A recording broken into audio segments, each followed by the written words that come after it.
O principe Sansevero.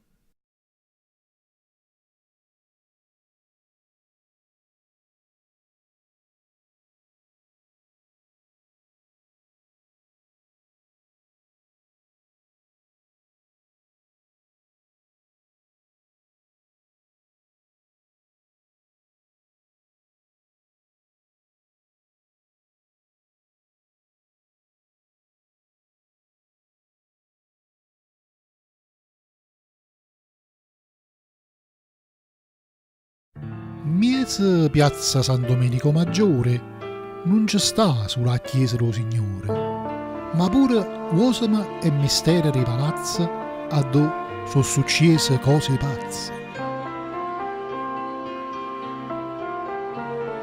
Vicino all'università Saluzzo Corigliano si saglia o lato destra piano piano e l'importanza in un palazzo da duona può stemma nobiliare un capo mortone.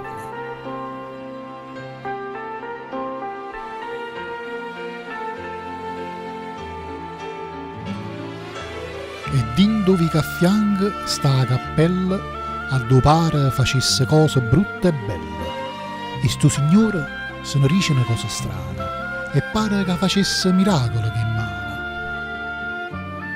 È rimasto un mistero come faceva s'ingoppa un marmo con marmo scriveva.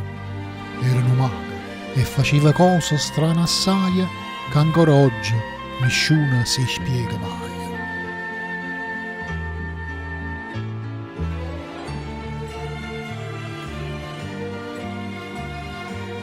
Si rinda cappella di lo Cristo velato, rimane almeno un poco meravigliato, non capendo come può apparire la faccia, sotto vede marmo che non si straccia.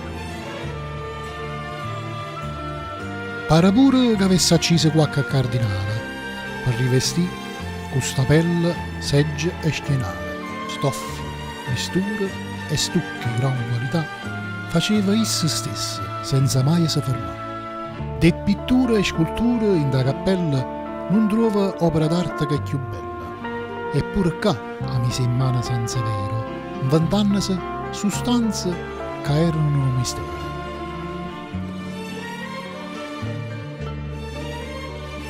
Quando capette che si avvicinava la morte, volenne cagnare pure l'urdo maciorte, si facette tagliare a piezza senza paura e fu mise in una cascia con mistura.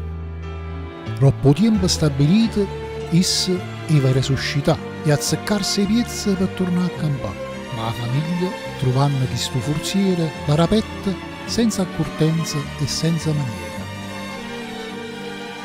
I piezze del principe non s'erano saldate, essa sai, ma murette là per la rannata. Questa è una bella storia di sto posto qua, a dove tanta gente passava a contare. Non lo sai se è leggenda, storia o fantasia, ma si ti trova a passare in notte per sta via, sente una carrozza che i cavalli scalpita e il principe senza capo tu viri passare.